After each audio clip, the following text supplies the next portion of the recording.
You don't need Robux to look good in Roblox. There are tons of free avatar items that you can use to style your character.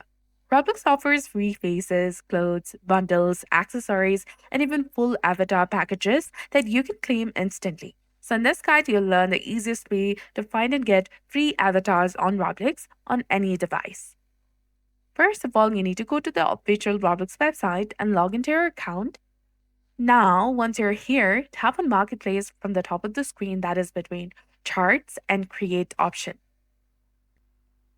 Go to All Items and then select Characters or Clothing or Body. Then select Full Bodies. Click on Apply.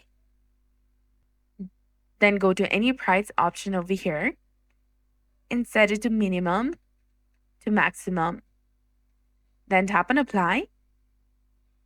And here you'll get all the free items that you can have without spending your Robux. This will display free, legitimate avatars that you can get. Simply click on the avatar and then you can claim it. Since it's free, you can just click on any item that you want to add and then click on Add and then claim to your account permanently. So I hope you found this video helpful. If you did, please like, share, and subscribe. Thanks for watching. We'll see you again in the next one.